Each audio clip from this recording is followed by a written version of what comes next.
لا شريك له وأشهد أن محمدا عبده ورسوله لا نبي بعده اللهم صل وسلم على محمد وعلى آله وأصحابه ومن تبعهم بإحسان إلى يوم الدين سبحانك لا علم لنا إلا ما علمتنا إنك أنت العليم الحكيم اللهم علمنا ما ينفعنا وانفعنا بما علمتنا وزدنا علما وفهما اللهم أرنا الحق حقا وارزقنا اتباعه وأرنا الباطل باطلا وارزقنا اجتنابه walhamdulillahi rabbil alamin. Amma ba'd.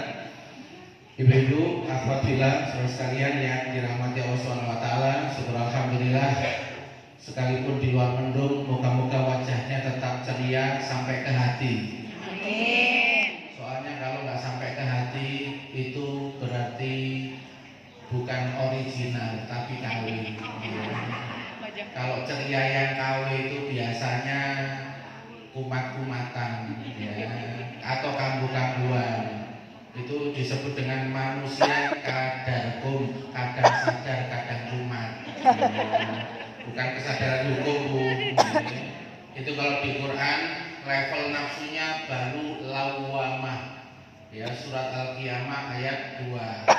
Al-Lawamah itu suka mereksi, tapi kadang-kadang ya masih jatuh lagi. Ya, makanya kadang kumat, kadang sadar, kambuhan. Tapi kalau diteruskan ikut pengajian, nanti naik level jadi nafsul mutmainnah, nafsunya tenang. Moga-moga yang hadir ini ditolong oleh Allah Subhanahu wa taala semuanya ya rabbal alamin. Yang kedua, tema kita ini lanjutan dari tema bulan lalu. Karena biasanya temanya kalau saya sama Ustaz itu sukanya serial. Ya, kenapa serial? Biar diundang lagi. Itu namanya alasan marketing Bu ya, serial. Nanti kalau seri 1 ketagihan, minta tahu lagi seri berikutnya, pasti ngundang lagi. Nah itu Bu, strategi marketing. Yang kedua, tujuannya kenapa serial? Biar materinya lengkap, bukan sebagian. Ada orang itu ikut pengajian tapi pengetahuannya sebagian. Akhirnya ketika praktek dia masih bingung, pengetahuannya belum utuh, belum seluruhnya. Moga-moga yang di sini istiqomah majelis ilmunya. Amin ya rabbal alamin. Nah, judulnya hari ini raih bahagia dengan riyadhah batin. Ya. Kalau yang kemarin sembuhkan luka, raih bahagia. Nah, kalau yang sekarang raih bahagia ya dengan riyadhah batin. Nah, dulu sekarang saya tanya, orang beriman itu diperintah untuk susah atau diperintah untuk bergembira atau bahagia? Yakin? Yakin Bu ya? Nah, karena Ibu sudah yakin, ini kita dengarkan ayatnya ya. Bismillahirrahmanirrahim. Qul bifadlillahi wa birahmatihi fabidzalika falyafrahu wa khairun mimma yajma'un. Katakanlah Muhammad, dengan karunia Allah dan rahmatnya, hendaklah dengan itu mereka bergembira. Itu lebih baik daripada apa yang mereka kumpulkan. Nah, berarti ayatnya mengatakan disuruh bergembira, disuruh bahagia. Nah, kalau dibaca di tafsirnya, bahagia karena iman, satu. Yang kedua, bahagia masih bisa amal soleh. Kalau bahagia gara-gara duit, ya nggak mesti Bu. Orang beriman itu ada yang miskin, ada yang kaya. Bukan bahagia karena sehat, karena orang miskin juga ada yang sakit. Bahagianya orang beriman itu karena punya iman. Harganya lebih mahal dari emas sepenuh langit dan sepenuh bumi. Wong iman itu kunci surga. Meskipun baik tapi nggak beriman, ya nggak dapat kunci. Bisa masuk? Enggak. Alhamdulillah ibu-ibu ini sudah punya kuncinya. Tinggal syarat yang kedua, dapat biar langsung masuk surga. Kalau belum dapat ampunan, dibersihkan dulu di neraka. Jadi Allah itu sayang, ya, buat neraka itu karena sayang. Karena masih kotor, syarat masuk surga itu harus bersih. Makanya dibuat tempat pembersihan, namanya neraka. Nah, disiksa tuh, dibersihkan aja gitu. Cuma bersihkannya pakai api. Nah, itu masalahnya. Betul loh. Betul Bu ya? Iya. Kok ibu kok senyum-senyum sih Bu? Kalau saya sih niatnya tidak mau mampir ke sana, pengen langsung masuk surga. Ibu gimana? Pengen langsung? Pengen mampir apa? Ya, saya kira mau rekreasi ke sana, lihat-lihat situasi, enggak ya? Nggak mau ya?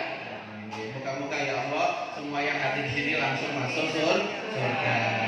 Amin ya robbal alamin ya. Dan Nabi mengatakan kullu ummati yadkhulunal jannah. Semua umatku masuk surga illa man aba, kecuali yang enggak mau. Man aba ya Rasulullah, siapa yang enggak mau? Wa may yuti'ani, barang siapa yang taat kepadaku masuk surga. Barang siapa yang enggak mau aku atur, enggak mau tak kasih syariat, maka dia masuk neraka. Gimana Bu? Langsung masuk surga atau mampir dulu? Masuk. Mudah-mudahan ya Allah hajatnya kabul. Amin ya rabbal alamin. Betul nggih? Berarti perintahnya adalah disuruh berbahagia. Ya. Nah, berikutnya kita lihat. Orang beriman dilarang susah atau dilarang bahagia? Susah. Betul nggih? Sedih itu dilarang apa enggak? Dilarang. Cemas terlalu lama dilarang apa enggak? Dilarang. Ketakutan terus-menerus dilarang apa enggak? Dilarang. Nah, kita dengarkan ayatnya ya. ولا تهنوا ولا تحزنوا وأنتم الأعلون إن كنتم مؤمنين. Wala tahinu, jangan merasa lemah, jangan merasa ngedon, jangan merasa ngenes, miskin, tapi beriman harus pede karena masih punya iman. Sakit-sakitan, tapi masih punya iman, harus merasa yakin, merasa kuat. Kenapa? Ayatnya wa antumul a'launa in kuntum mukminin. Kamu itu derajatnya tinggi karena kamu itu beriman.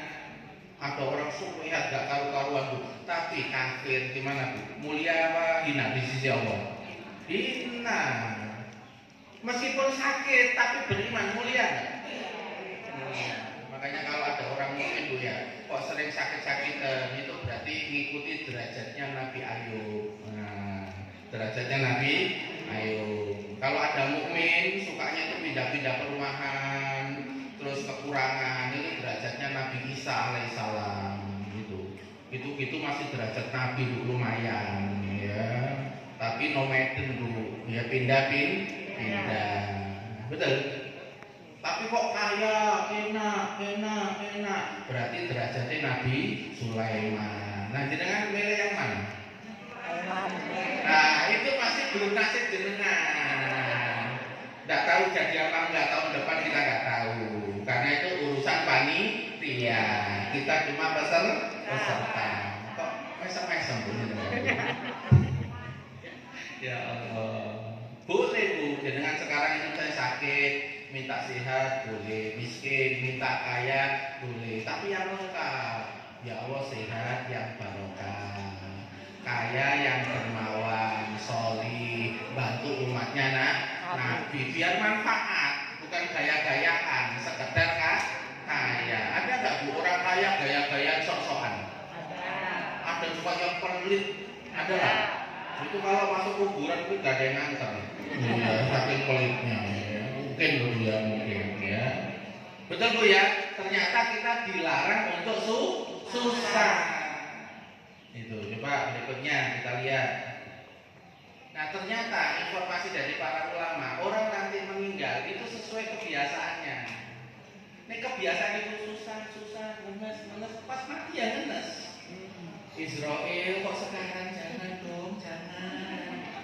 Ngenes gitu rasanya ya. Nggak pede gitu loh, pindah alam tuh nggak pede. Padahal dulu pas pindah alam dari alam rahim ke dunia itu pede banget kok. Langsung keluar sendiri kadang-kadang kok. Ya cuma dibantu dukun bayinya juga ngomong keluar sendiri. Itu pede banget pindah ke dunia. Tapi pas pindah ke kuburan terlalu sulit banget karena tidak ada persiapan, karena tidak bawa bekal. Yang siap pindah siapa? Yang bawa bekal, betul deh. Karena kita itu hanya melakukan perjalanan pindah alam, nggak mati, cuma pindah alam. Yang mati cuma jasadnya, betul deh. Ruhnya masih perjalanan, nanti sampai akhirat. Jadi manusia itu termasuk manusia yang makhluk yang kekal. Maksudnya bukan jasadnya loh ya, ruhnya. Karena ruhnya itu dari dulu sampai sekarang pindah-pindah, betul ya? Nah, ternyata yang mudah pindah itu yang sudah persiapan dunia atau persiapan akhirat? Akhirat. Nah, persiapan akhirat. Makanya kan bukan persiapan untuk kaya saja Bu ya. Kaya tapi barokah, bermanfaat sehingga dapat pahala di akhirat. Setuju Bu? Setuju. Oke ya. Nah di sini dikatakan man asa ala said mata ala said. Barang siapa yang hidup dalam keadaan sesuatu bahagia, biasanya nanti pas wafat itu ya senyum Bu. Karena kebiasaannya bahagia, nggak nyimpen susah. Tapi kalau perjalanan saja manis, ya susah. Itu pas Israel datang itu, malaikat Israel datang itu ya susah juga. Kok sekarang itu kok sekarang katanya Israel ini udah waktunya memang jatahnya udah waktunya. Kullu nafsin dha'iqatul maut. Setiap berjiwa nanti pasti wafat. Ya, kadang-kadang yang di depan saya ini duluan, saya belakangan. Kadang saya ini yang belakangan, situ yang duluan. Kita juga nggak buru-buru kok Bu ya, nggak tergesa-gesa. Ya Allah. Nah berikutnya, makanya nanti kalau orang itu terbiasa bahagia, meskipun sekarang lagi susah, tapi dia punya cita-cita bahagia. Sehingga ketika kecewa tidak mau lama-lama. Ada nggak anak ABG kecewa sama laki-laki yang mau diincar Bu? Ada nggak? Ada. Banyak Bu ya. Nah, itu namanya berarti baperan, nggak bisa move on ya. Betul Bu ya? Nggak bisa pindah ke yang lain. Padahal kalau Allah itu tidak memenuhi tujuan kita, berarti Allah menyiapkan yang lebih baik. Itu ada doanya. Mahjudni fi musibati wa khulufli khairan minha. Ya Allah, memang musibah ya Allah. Saya suka dia tapi dia nggak suka saya. Saya terlalu lama batin, ternyata nggak diungkapkan, dia kena orang lain ya Allah. Jadi ya salah saya, ini musibah saya. Tapi wa khulufli khairan minha, ganti ya Allah dengan yang lebih baik. Ada doanya. Jadi nggak baperan, tapi malah optimis. Berarti kalau nggak jadi dengan yang ini, akan diganti dengan yang lain yang lebih baik. Kalau proyek suami saya ini gagal padahal 2M, berarti mau diganti yang lebih baik. Itu Bu ngomongnya ke suami. Jangan digoblok-goblokkan suaminya. Itu aja nggak bisa. Jangan Bu. Ya, dikasih motivasi. Jadi akhirnya endingnya bahagia. Itu nanti jurus untuk riyadhah batin diantaranya adalah melatih berpikir positif, nggak mau dibawa ke pikiran negatif. Nanti bagian belakang itu nanti tugas khususnya ustadzah yang urusan bengkel-bengkel itu ustadzah ya. Saya pengantarnya ya, mukadimah. Makanya nanti kalau sudah latihan bahagia, nanti jiwanya nanti mudah untuk mutmainnah. Kita dengarkan ayatnya Bu ya. يا أيتها النفس المطمئنة ارجعي إلى ربك راضية مرضية فادخلي في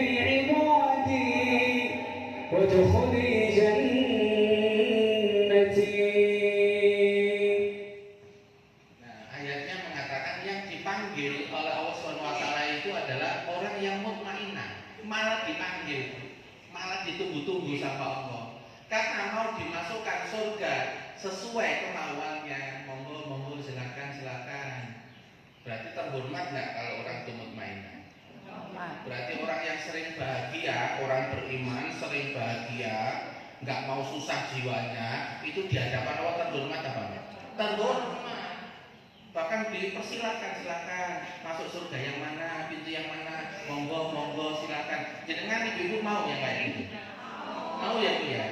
Nah, makanya jangan pulang dulu, ya, karena nanti bagian belakang nanti rumusnya supaya bisa mudah bahagia. Nah, coba kita lihat sekarang. Apa itu bahagia? Ya, supaya tahu bahagia itu dengan yang masa lalu udah gak ada problem. Sama bapak ibunya yang mungkin dulu cara mengasuh itu kurang tepat karena nggak ngerti parenting, nggak ngerti agama, dia memaklumi. Udah ya, memang papa mama dulu. Kok papa mama? Ini manggilnya apa? Oh, papa mama ya, sama ya. Oh ya udah ya. Papa mama atau bapak ibu dulu ternyata kalau ngasuh saya itu pakai gaya parenting kolonial. Ya, semuanya serba instruksi dan instruksinya itu maksa. Kalau nggak dilakukan langsung dipelototin, kita langsung jalan. Betul.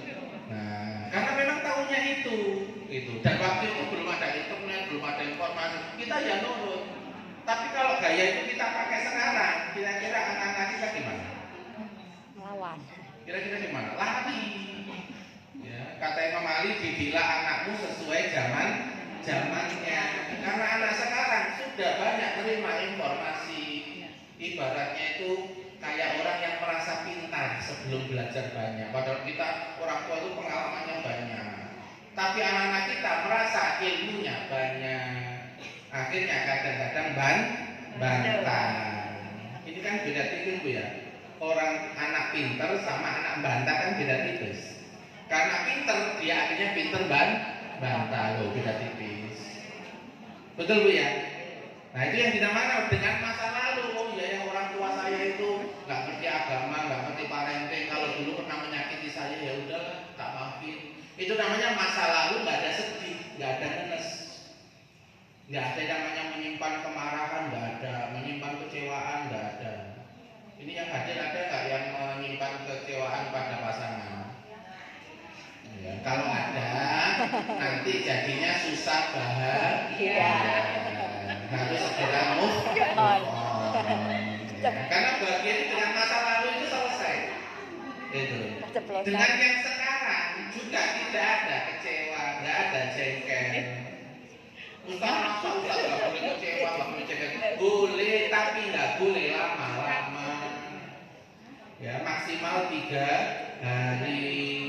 Karena kalau 3 hari diteruskan akhirnya mutus silaturahmi. Kalau keterusan nanti sering penyakit nempel di badan kita, betul ya? Nah, emosi itu banyak loh Bu, nanti mempengaruhi kesehatan. Ya, itu ada penelitiannya itu di Amerika. Ya kalau nggak salah 2013. Orang yang sering sedih terlalu lama, yang kena biasanya bagian paru-paru sering sesek.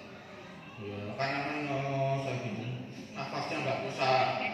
Ya, ada yang takut yang berlebihan, yang kena bagian ginjalnya, cemas yang tinggi kena bagian lambungnya. Coba bayangkan, marah-marah yang kena kadang bisa jantungnya, bisa otaknya, lama kelamaan stroke. Mau Bu?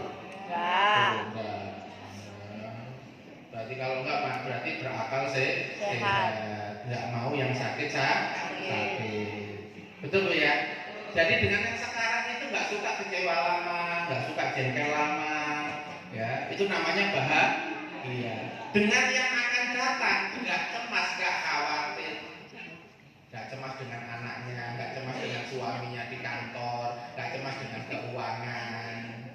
Ya, Ustadz kok enak ngomongnya Ustadz, caranya gimana? Nanti bagian belakang, makanya jangan pulang, ya jangan pulang dulu. Cemas khawatir dengan masa depan. Kalau bahasa Arabnya itu khauf. Khauf itu dengan yang akan datang. Kalau husnun dengan yang sekarang dan masa lalu. Makanya kekasihnya Allah itu kan wala khaufun alaihim wala hum yahzanun. Ala auliya Allah, kekasih-kekasih Allah itu tidak ada takut dengan masa depan, tidak ada sedih, tidak ada kecewa dengan sekarang dan masa lalu. Apa itu? Alladzina amanu wa kanu yattaqun. Imannya kuat, yakinnya kepada Allah itu kuat. Terus ketakwaannya besar, sabarnya ya besar, syukurnya ya besar, ikhlasnya ya besar. Ibu-ibu berbuat baik kepada suami, tapi suami itu nggak mengucapkan terima kasih, nggak balas baik. Kira-kira terus dibaikin apa ditinggalin? Baikin. Apa diomelin? Dibaikin. Nah, itu namanya berbuat baik karena perintah Allah. Betul?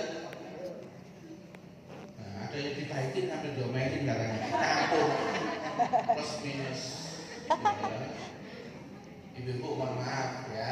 Ibu-ibu biasanya kalau ke kondangan, ke walimah, ya hajatan itu biasanya ngasih 200.000 amplopnya dimasukkan ke kaleng. Ternyata pas ibu itu lagi punya hajat, ternyata dia membalikannya cuma 100.000.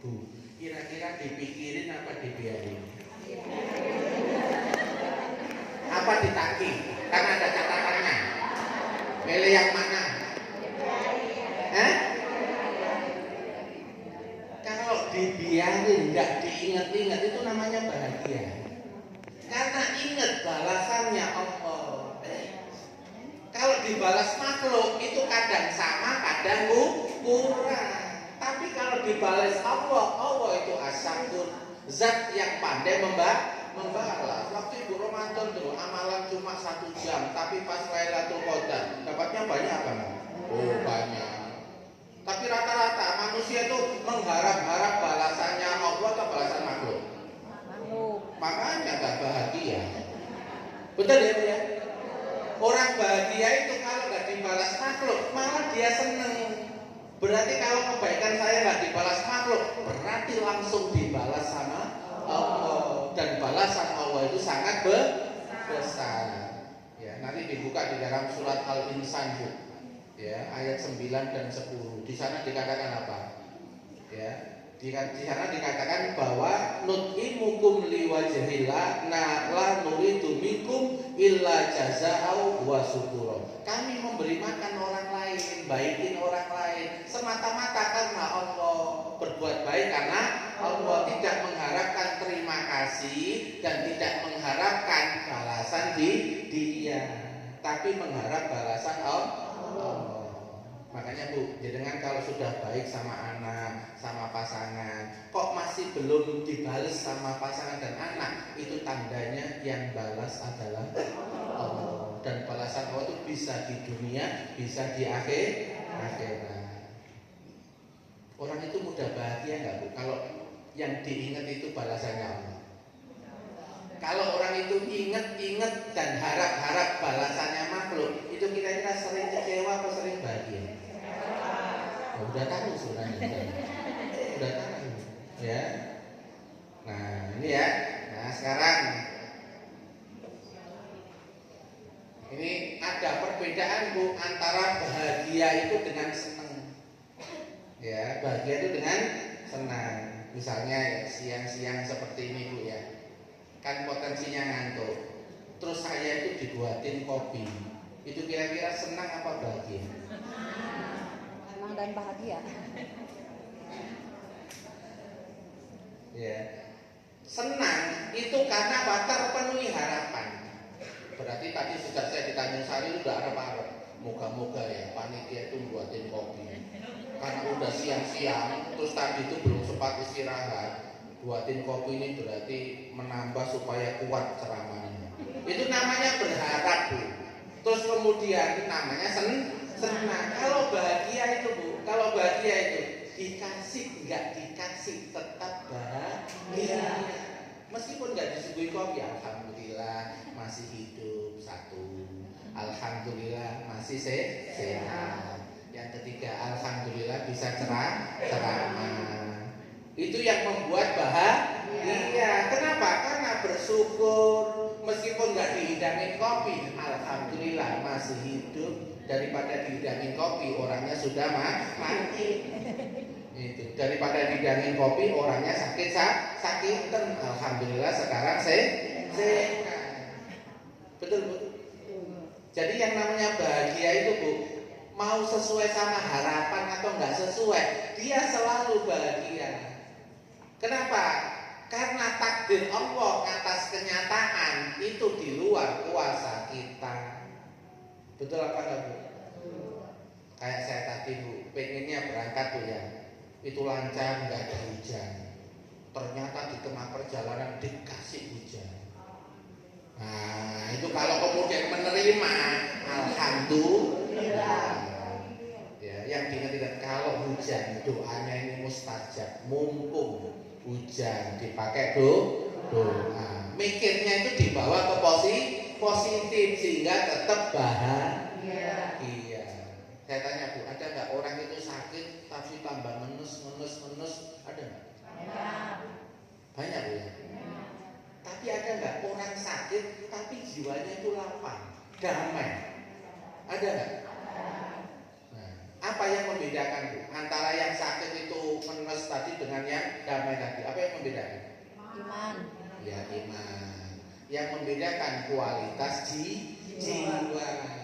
Berarti yang satu ini jiwanya masih lawama atau amaro, kalau yang satunya jiwanya sudah mutmainah. Apa mutmainah itu? Rodiyatan marodiyah. Dia itu mudah nerima apapun keadaan yang dikasih sama Allah.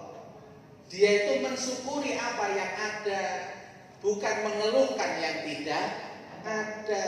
Makanya mudah bahagia.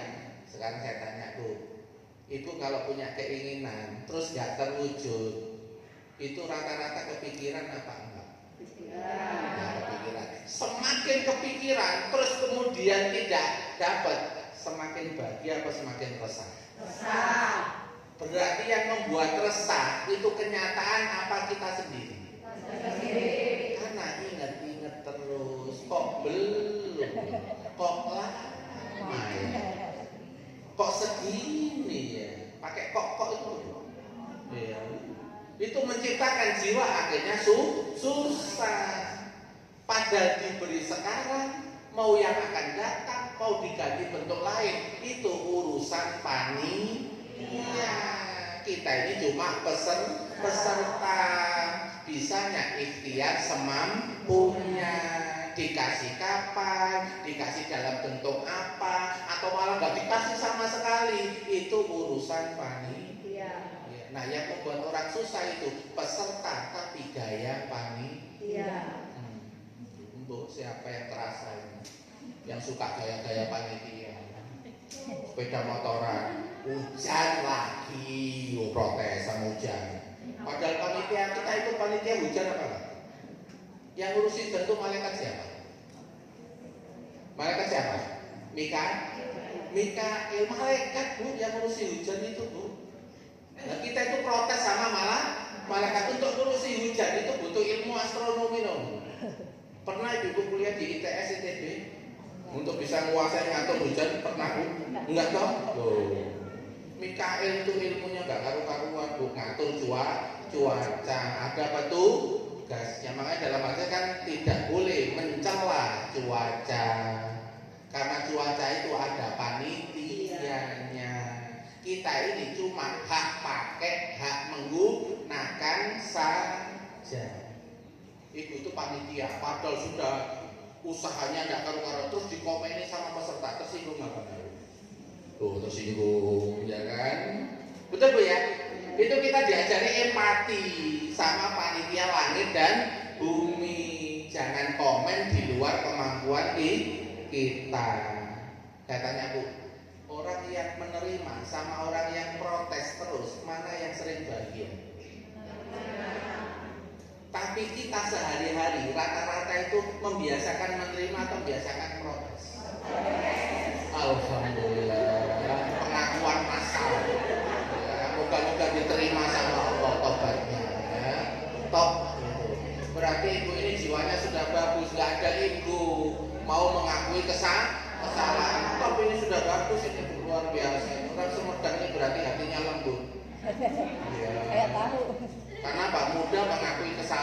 tandanya hatinya lembut, egonya diturunkan, mudah menjadi orang baik.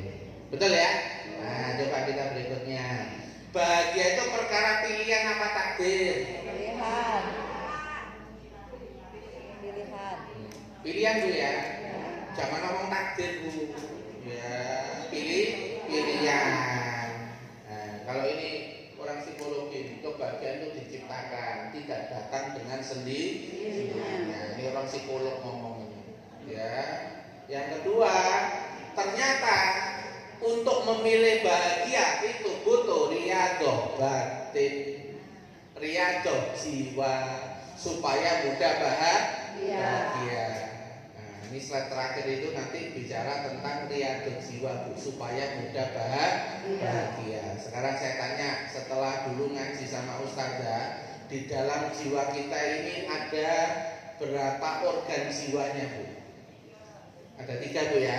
Pertama apa? Hawa nafsu, tempatnya perasaan, tempatnya keinginan, tempatnya emosi, hawa nafsu. Ya. Yang kedua apa? Akal, tempatnya mikir. Ya, orang berakal itu berarti mikir. Yang ketiga hati, tempatnya nyambung kepada Allah. Ada 3 organ jiwa Bu ya. Tugasnya masing-masing. Nah, lihat tuh jiwanya nanti Ibu sekalian. Nah ini 3 aja nanti latihannya. Ya, kalau pengen bahagia, yang pertama hatinya itu dilatih fokus kepada Allah. Ibu-ibu saya tanya, bapak-bapak kalau jam 3 pagi nonton sepak bola, saking serunya dipanggil ibu itu enggak kedengeran sama sekali. Itu tandanya bapak nonton bolanya fokus apa enggak? Fokus. Oh, fokus. Ya, oke. Ibu-ibu lagi buka HP, scroll lihat Shopee. Saking serusnya dipanggil suaminya enggak kedengaran. Itu fokus apa enggak? Fokus apa? Oh, fokus Shopee. Ya. Fokus Shopee. Jadi kalau orang fokus itu yang lain enggak diabaikan semua. Hanya fokus seperti itu. Nah, orang fokus kepada Allah ya begitu.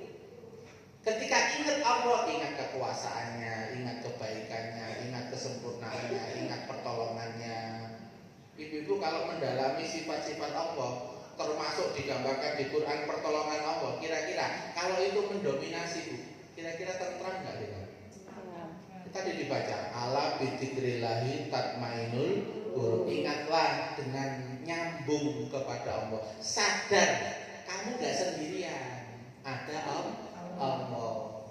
Kamu gak bisa ngatur semuanya, Allah maha mengatur. Kalau kamu gak mampu, lapor sama yang maha mengatur. Jangan diatur sendiri.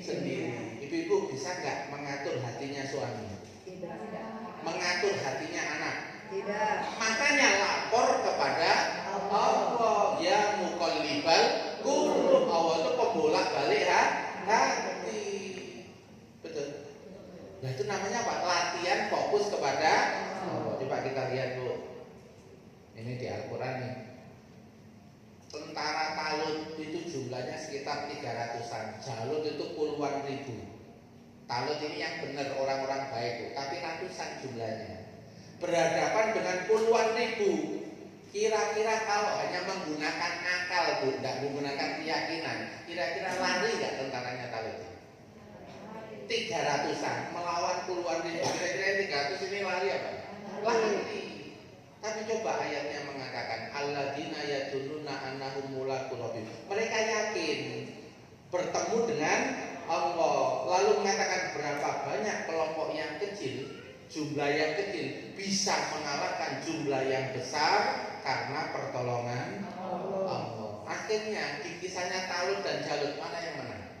Talut. Jumlahnya yang sedikit tapi menang karena ditolong Allah. Bu, hatinya fokus sama pertolongan Allah, meskipun modalnya dikit, modalnya minim, tapi ternyata kuat, besar dan menang. Ini namanya latihan fokus kepada Allah. Coba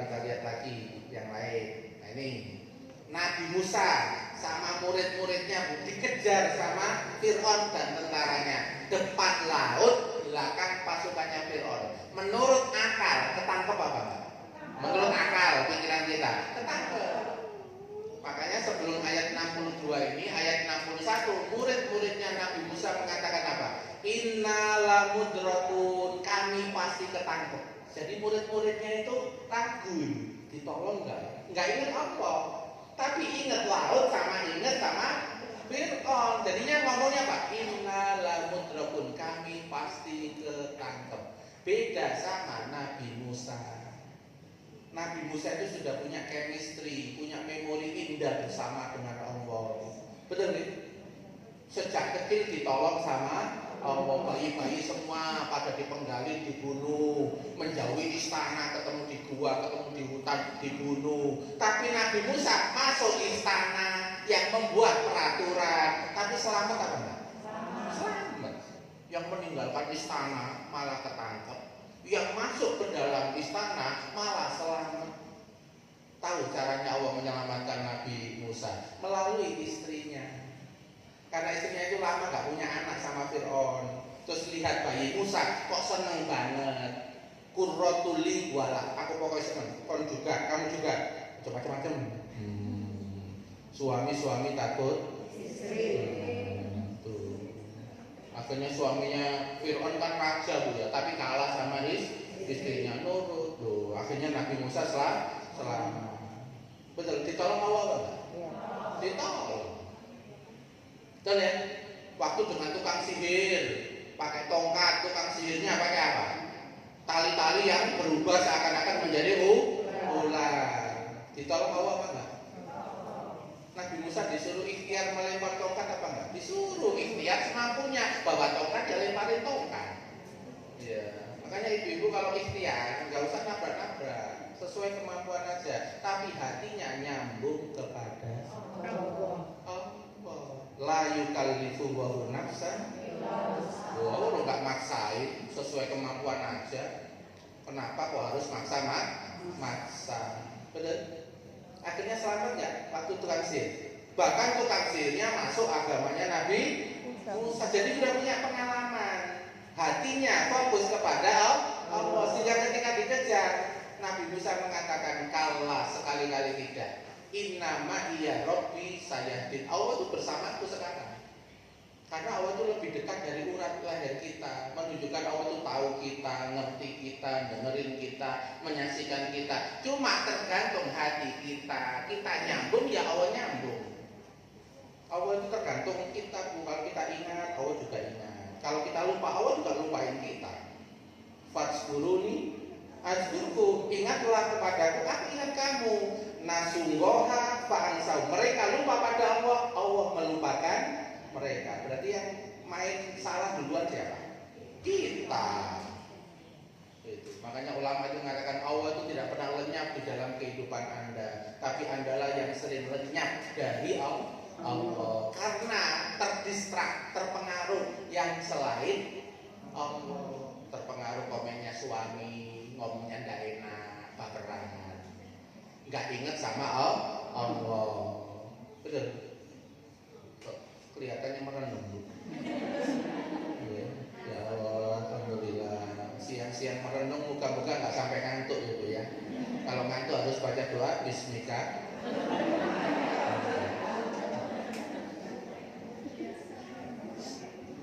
Ya.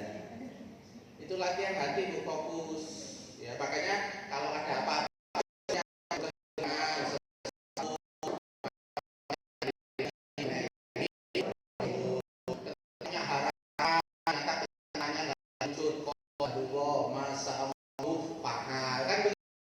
diajari kalimat itu, maksudnya apa? Latihan fokus kepada Allah. Kalau ada masalah, fokus dulu kepada Allah. Kira-kira orang kalau fokus pada bahagia mana?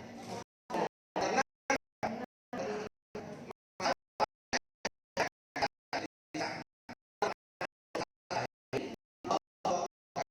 kadang suami, kadang keadaan, kadang keuangan, yang kita nggak berusaha kembali lagi kepada Allah, akhirnya ketarik terus. Gitu. Betul ya?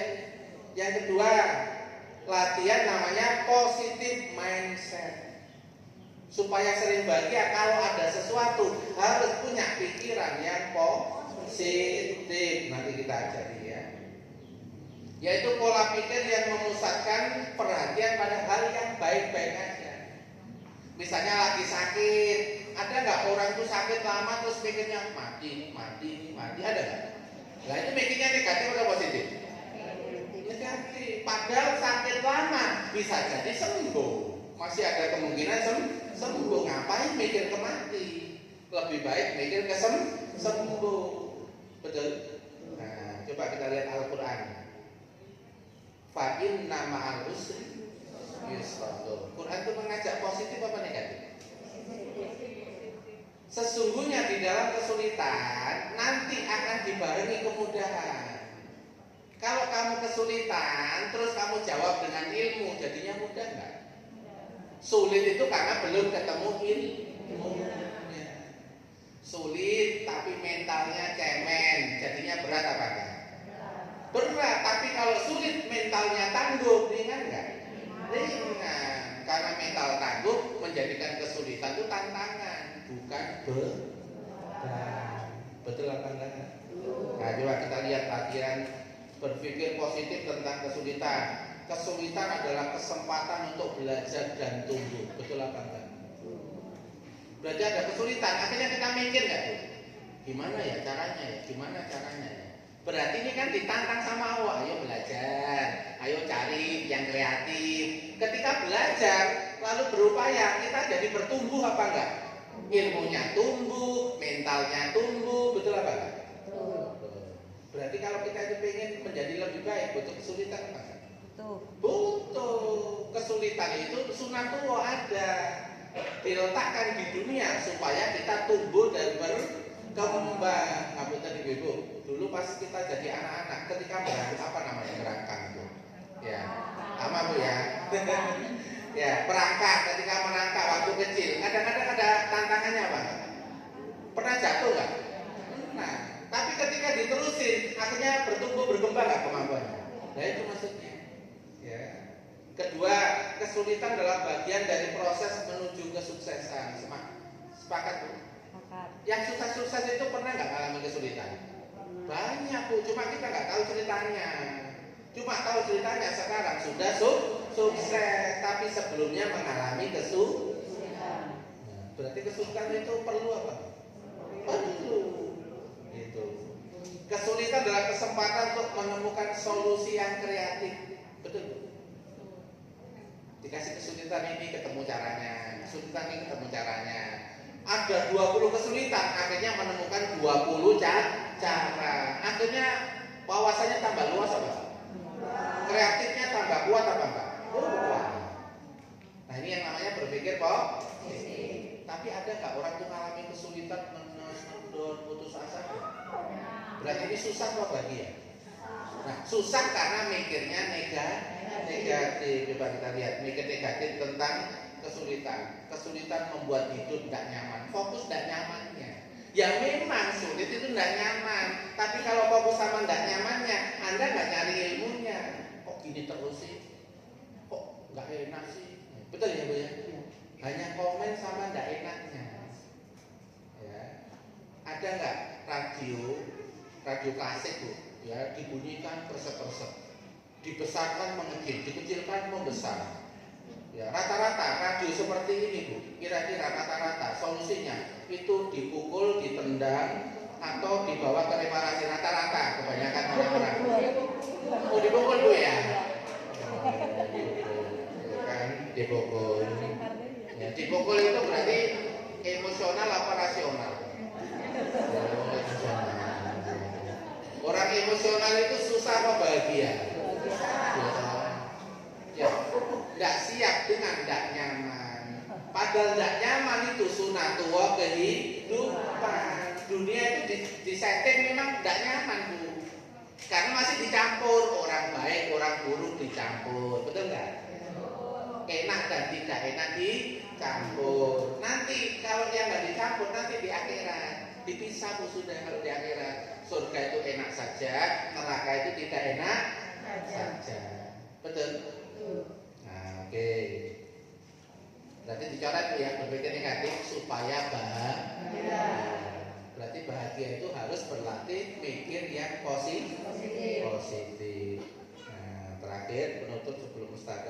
Yang ketiga, kalau pengen bahagia, kalau muncul emosi negatif segera dinolkan.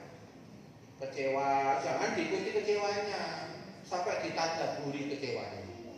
Saya kecewa ini karena saya tidak dihargai. Saya tidak dihargai, berarti orang-orang itu tidak ngerti kedudukan saya. Memang orang-orang itu kurang ajar. Tambah kecewa, tambah jengkel. Betul Bu ya? Ya. Itu namanya apa? Merenungi kecewa tapi salah arah. Ya. Malah tambah emosi. Ya. Tapi kalau dalam dunia psikologi itu ada cara melepaskan emosi negatif. Caranya gimana? Menyadari emosinya apa, mengenali. Yang kedua, saya emosi itu karena apa? Bukan dicari-cari untuk tambah parah, bunda, tapi supaya tahu saya kecewa itu karena ini. Baru dikasih penilaian dengan agamaku. Oh, berarti saya kecewa itu karena ini tak dihargai. Padahal menurut agama kita itu butuh penghargaan yang benar itu dari Allah. Kalau penghargaan manusia tidak penting, betul Bu? Nah ini yang namanya nolkan emosi negatif. Ya ini teknik secara umum. Nah nanti mungkin Ustazah punya teknik secara khusus dalam psikologi. Ya, bismillahirrahmanirrahim. Ini 3 rumus ya Ibu untuk mencapai bahagia. Karena bahagia itu barang langka. Yang lebih cepat orang itu suudon atau husnudon. Yang langsung biasanya suudon. Tuh lebih cepat suudon daripada husnudon. Padahal yang bahagia yang mana? Husnudon. Berarti lebih cepat mana? Suudon sama bahagia? Duluan mana suudon sama bahagia? Suudon. Jujur itu. Nih satu lagi, duluan mana mengeluh sama bersyukur? Mengeluh. Lebih gampang mana? Spontan mana? Mengeluh. Padahal yang bahagia mengeluh atau bersyukur? Bersyukur.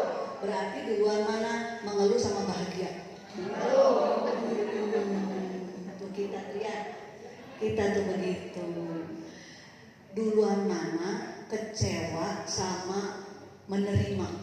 Kecewa. Ya Allah, parah amat ya. Tadi suudon duluan katanya, mengeluh duluan katanya. Sekarang kecewa duluan juga. Kecewa sama menerima ternyata yang lebih dulu adalah kecewa. Nanti tunggu dulu 1 hari 2 hari baru bikin iya ya. Kenapa aku kecewa terus? Iya dah aku terima. Telat. Kecewanya udah 3 hari, nyeseknya udah 3 hari, baru memilih bahagia. Itu pun karena kumat migrennya. Aduh kok pusing kenapa? Oh iya kemarin marah-marah karena kecewa. Jadi bahagia itu barang langka. Yang spontan adalah yang tidak bahagia.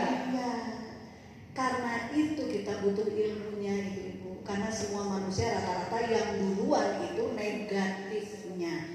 Apa itu? Kecewa, sakit hati, tersinggung, mengeluh, menyalahkan, marah-marah, kesel adik kakak tuh sama marah-marah. Itu duluan, itu spontan. Tapi apa salah Ustazah? Itu kan manusiawi. Betul itu manusiawi. Betul itu secara alami diciptakan Allah. Karena ya kalau ilmu biologi ternyata di badan kita itu ada saraf yang namanya saraf somatik. Ya, saraf somatik itu yang membuat kita langsung merasa marah ketika ada yang gak cocok. Kita tersinggung ketika ada yang menghina kita. Itu ternyata difasilitasi oleh saraf somatik. Kalau orang dihina gitu, aku tersinggung apa enggak ya? Dihina gitu, kok naik apa? Kudungnya kok nggak cocok sama bajunya? Ibu ini gimana sih? Gitu ya. Kita dihina. Terus untuk tersinggung itu mikir-mikir, itu normal apa enggak Bu? Enggak normal. Yang normal orang langsung tersinggung gitu. Enak-enak ngobrol sama terus tiba-tiba merepet ngomongin duit. Terus yang si ibu ngeluhin harga-harga naik gitu. Terus nyenggol-nyenggol uangnya nggak cukup. Lah bapak nggak terima lah. Akhirnya keluarlah kata-kata sakti bapak. Kalau ibu mah dari dulu mana ada cukup. Gitu bu. Tiba-tiba gitu bapak bilang. Kalau ibu mah dari dulu mana ada cukup, dikasih berapa aja nggak cukup kata bapak. Kata suami, ya ibu perasaannya gimana? Perasaannya gimana bu? Kesal. Itu tetap aja ditemenin suami atau ditinggal aja? Ditinggal. Enak-enak ngobrol kok, enak-enak ngomong, nggak ada apa-apa kok bapak ngomongnya gitu sih. Gitu. Tersinggung. Jadi yang spontan, yang hampir berterusan, kita itu negatif karena ada saraf somatik. Terus gimana biar bahagia? Katanya tadi bahagia itu pilihan. Kita bisa kok nggak langsung spontan, tapi memilih. Aku nggak mau merespon negatif. Aku pingin semua omongan, semua kejadian, semua situasi. Aku memilih bahagia. Ternyata harus berusaha. Ini dia nih yang bikin capek. Di awal bikin capek karena kita sedang menentang saraf somatik yang bekerjanya mungkin kurang dari 1 detik bu. Bu, orang kalau marah itu 1 detik atau 2 menit atau 1 jam marah. Lu langsung jadi marah 2 hari. Tapi baru muncul marahnya tuh di detik pertama atau nunggu 2 hari? Detik pertama gitu. Nah itu ceritanya kita mau melawan itu, melawan kecepatan respon somatik supaya kita nggak dikuasai kesedihan. 1 detik langsung marah itu berarti dalam waktu 1 detik aja kita sudah dikuasai oleh kesedihan, kemarahan gitu. Nah orang yang mau latihan bahagia itu melawan itu. Duluan mana nih kuat-kuatan nih, sedih udah datang tapi aku mau bahagia, gimana caranya? Nah melawan itu kita. Ya kan? Ya, secara dari dulu dari kecil remaja kita sering melihat ibu kita, uang, nenek segala macam. Responnya sama, akhirnya kita juga meniru, lebih cepat untuk negatif daripada bahagia. Makanya yang memilih bahagia itu harus serius. Kalau mau memilih bahagia harus usaha. Kalau memilih bahagia harus latihan, makanya namanya riyadho. Apa artinya riyadho? Latihan. Terus sampai kapan Ustazah? Sampai nanti somatiknya kalah sama latihan itu. Gimana nanti gambarannya kalau kalah? Kalau dulu-dulu kita langsung kecewa ya. Nah kalau sudah latihan nggak terlalu kecewa. Kalau ada omongan nggak enak gitu bu ya, masuk ke telinga kita, ternyata yang digibahin kita gitu. Kalau dulu langsung darah naik ke atas ke kepala gitu ya. Sekarang kalau udah sering latihan nggak apa-apa, nggak ada marah, ya udah biarin aja, itu kan pendapatnya. Mulut dia gitu kan, nggak apa-apa, nggak sakit hati. Bisa nggak orang berubah begitu bu? Bisa. Nah, ibu jangan-jangan udah berubah begitu tuh sekarang. Kalau ada yang bilang enggak begitu marah, awas aja di jalan. Awas kalau acara pengajian di rumah, awas aja. Gitu. Kalau bapak ngomong gimana enggak tersinggung. Cuma nanti malam nggak usah di kamar. Karena nonton TV di sofa aja gitu ya. Jadi nggak terlalu marah, nggak terlalu kecewa, nggak terlalu tersinggung, nggak terlalu sedih, nggak terlalu khawatir. Kayak begitu. Ibu mau? Serius mau? Kalau boleh jujur sekarang skornya itu rata-rata berapa? Kecewa misalnya 0 sampai 10 ya. Kalau orang ori, belum dipermak, belum latihan, belum ada ilmunya, orang ori suka marah-marah, levelnya 10. Kecewanya 10, sedihnya 10, tersinggungnya 10, khawatirnya 10 gitu. Kalau ibu berapa? 12. Skornya sampai 10, ibu 12. Rata-rata kalau kami melakukan pelatihan kan ada tuh yang nanti formnya kami buat gitu, ada materi ajarnya, ada ukuran emosinya berapa, rata-rata zonanya di 9-10. Tapi setelah latihan, ada yang sampai bilang, dulu saya rasanya langsung marah Ustazah. Seminggu sebelum lebaran, kebayang udah nanti mau ke rumah mertua, demam saya katanya gitu. Karena sakit saking stresnya. Kebayang nanti ketemu sama orang tua harus seminggu di sana, udah stres duluan.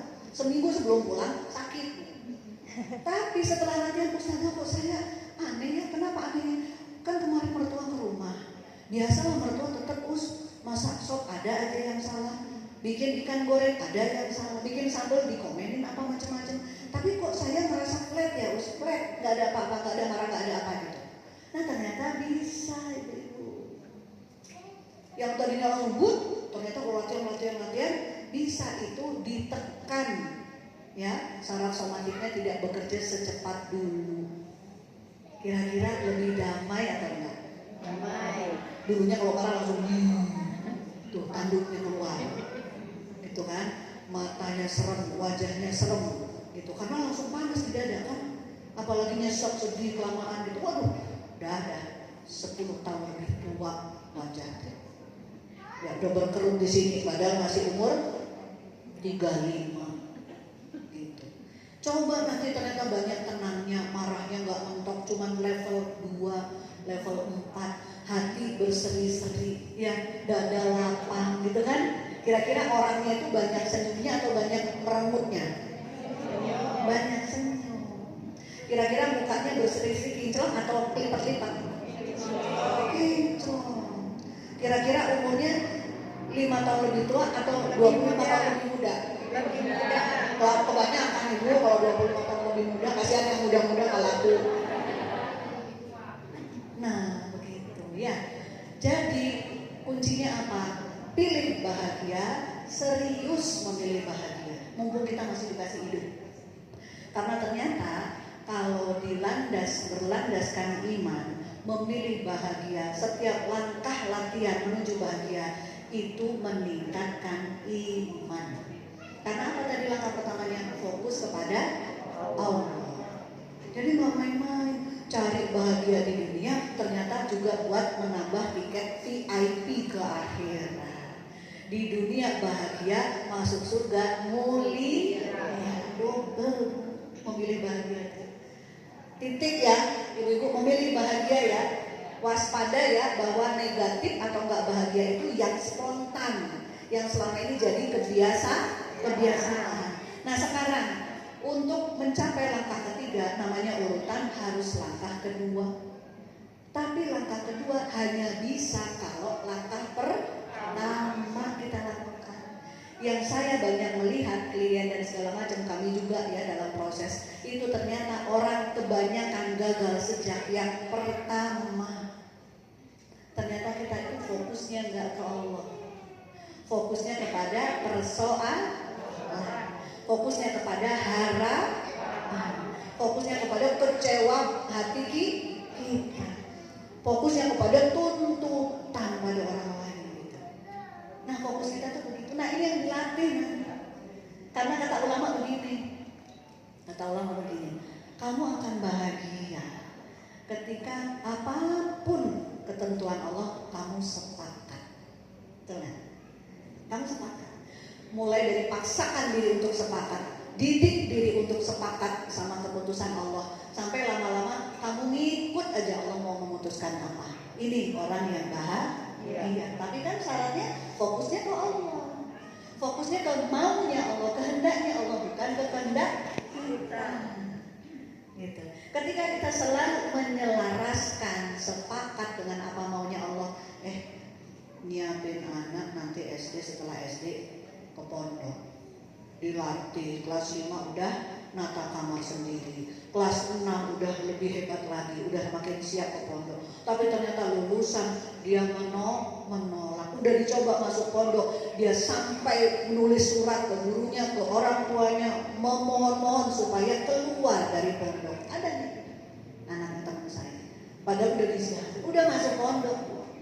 Akhirnya setelah 2 bulan 3 bulan di pondok, terpaksa dipindah keluar, kembali ke rumah gitu.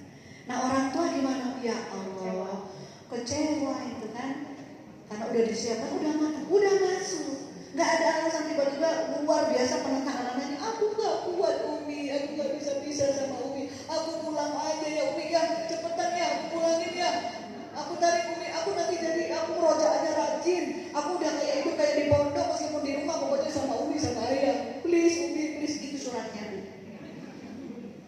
coba orang tua, dikhawatirkan anaknya shock, tertekan, akhirnya dipindah keluar.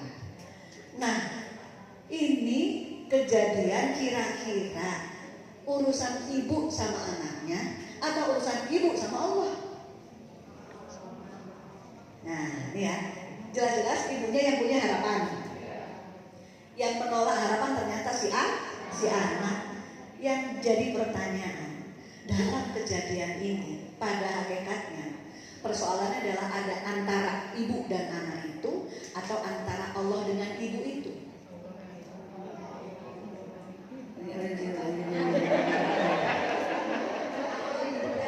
Bagus jawabannya, saya nggak dengar.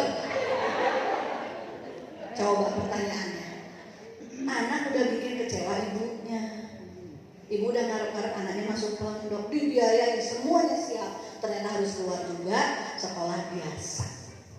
Kecewa. Ada berapa pihak di situ yang sedang berurusan? Dua. Siapa? Ibu dan anaknya. Anaknya membuat kecewa ibunya. Sekarang coba lihat dengan mata iman, dengan mata batin. Yang terjadi sebenarnya, apakah urusan ibu dengan anak itu, ataukah urusan ibu itu dengan Allah? Allah, masa bener aja, yang benar, yakin jawabannya itu. Kan ada anaknya. Kenapa dikatakan urusan hakikatnya ibu itu dengan Allah? Karena ternyata Allah maha menetapkan takdir seluruh hambanya, termasuk si ibu itu. Sekarang sedang terjadi takdir Allah kepada si ibu. Takdir itu berupa anak yang gak manut. Jadi ceritanya ada pihak ketiga yang dilupakan, yaitu Allah. Jadi sebetulnya ibu sama anak ini persoalan yang tampak di dunia, tapi hakikatnya Allah sedang memberi takdir kepada ibu itu berupa masalah anaknya. Jadi urusan hakiki adalah ibu itu dengan Allah. Kira-kira kalau ibu tadi berharap anaknya masuk pondok, oke? Sekarang apa harapan Allah kepada ibu itu ketika anaknya nggak mau masuk pondok? Apa yang Allah harapkan dari ibu itu ketika anaknya nggak mau masuk pondok?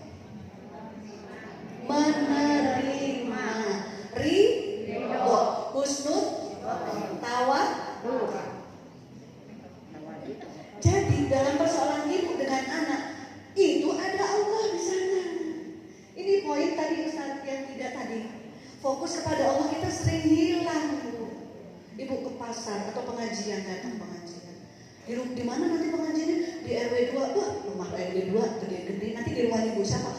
Bu Solikin. Wah, gede rumahnya. Pasti cemilannya enak-enak. Kita ke rumah Ibu Solikin. Duduk. Lah, karpetnya biasa ya, nggak tebal. Rumah segede gini karpetnya bosan. Udah protes. Di situ ada urusan hakikat kita dengan Allah nggak? Ada. Pintu. Langsung. Jadi mestinya kalau kita ingat ada Allah di situ, karpetnya tipis, kita gimana? Dalam hati. Nggak tebal ya, padahal aku agak-agak sakit gimana gitu kalau karpetnya tipis, tapi nggak apa-apa lah. Bismillah ya Allah, berkahi ya Allah. Saya mungkin agak lindu-lindu, tapi pahalanya ya Allah, minta pahalanya. Ini kalau orang fokusnya ke Allah tidak hilang. Kalau hilang gimana? Ya, di mana ya yang tebal di mana ya? Gitu, terus bingung cari tempat duduk yang tebal. Udah nyari. Lah, itu sepanjang tembok udah dipenuhin orang. Aku nyendernya di mana ya? Gimana sih nggak disediain tempat gitu ya untuk yang agak senior gitu, usianya udah udah cetit-cetit, udah lututnya udah nggak bisa ditekuk-tekuk. Tuan rumah ini gimana? Udah protes ya Allah. Akhirnya ketemu tempat duduk gitu. Terus panitia ngeluarin cemilan. Lah, cuman ulen dari tadi. Oh ada terima. Lah, pisang aroma. Udah apa? Ya Allah. Cuman pisang udah protes. Padahal itu cemilan dikeluarin Bu. Kira-kira ada peran Allah nggak di situ? Banyakan kita lupa atau ingat? Lupa. Ya komennya tadi cuman ulen. Nggak pakai bolu, apa pakai cocok sama rumahnya gitu ya. Atau apa, roll tart pakai cheese. Oh, itu nggak bukan pengajian. Nah, kita suka lupa tuh. Tadi karpet protes, nggak dapat duduk di nyandar tembok protes, cemilan keluar protes. Terus nanti kira-kira abis keluar selesai pengajiannya, jangan pulang dulu, kita ramah tamah dulu, lagi ramah tamahnya itu. Nggak taunya bakso. Baksonya beli di tempat yang mamang jualan sebelah rumah kita. Ya cuma bakso, di sebelah juga tiap hari beli, ya Allah. Nggak kira-kira pengajian begini pun bakso, makan juga sampai habis. Habis ngomel, enak sih mama, tapi masa bakso ya, masa bakso. Orang tuh gini sih bakso, masa bakso. Baksonya dimakan. Hakikat kita makan waktu itu semangkuk bakso dengan nikmatnya meskipun sambil ngomel-ngomel, ada Allah nggak di situ? Kalau ingat Allah gimana? Meskipun bakso tiap hari kita beli, kita bakso lagi ternyata ngomong sebelah. Gimana tuh komentarnya? Alhamdulillah barokah ya Allah makan daging. Alhamdulillah. Ya mungkin nggak sempat terus cepet-cepetan akhirnya beli nggak masak sendiri. Alhamdulillah ya Allah, jadikan nikmat, jadikan vitamin, jadikan makin muda, makin soleh, makin bisa bersyukur, makin cantik. Begitu. Kalau ingat Allah. Jadi ibu-ibu, ternyata langkah pertama aja kita sudah banyak gagal, makanya gak bahagia. Kita suka melupakan bahwa ada Allah di setiap situasi dan keadaan kita. Si bapak dari dulu, kenapa Bu? Kenapa mah? Papa tuh dari dulu gak pengertian, selalu nuduh mama tuh ambil uang, selalu nuduh mama tuh boros gitu. Papamu tuh kayak gitu. Coba papa tuh gak dibantu sama adik-adiknya mama. Kamu gak sekolah, S1 gak selesai. Nah kayak gitu tuh acaranya rutin curhat kayak begitu. Diulang. Ceritanya istri kecewa sama suami. Sampai anaknya punya anak tuh ceritanya keluhannya mamanya sama. Berarti mamah ini sedang mendapatkan takdir suami yang tidak sesuai harapan. Ada Allah nggak di situ? Ada. Kalau ingat Allah, kira-kira gimana? Ingat suaminya belum berubah juga sampai sekarang, tapi ingat Allah ya. Astagfirullah Nen, kamu jadi anak soleh ya Nen, berkah orang tua, ayah sama ibu, papa sama mama banyak kekurangannya, tapi mudah-mudahan anak-anak nggak ada yang niru kekurangan papa mama, itu lebih bagus. Kalau ingat Allah. Terus mama gimana? Mama sabar ya Ma, ya Allah. Iya Nen, memang nasibnya mama. Sabar tapi si mama punya papa yang punya suami kayak papamu tuh. Tapi ini kan dari Allah juga Nen. Ini namanya ingat Allah tapi belum sampai hati.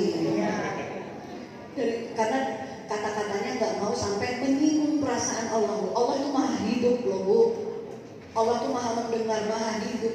Allah itu bukan sugesti, bukan hayalan. Allah mendengar kita ketika kita mengeluh.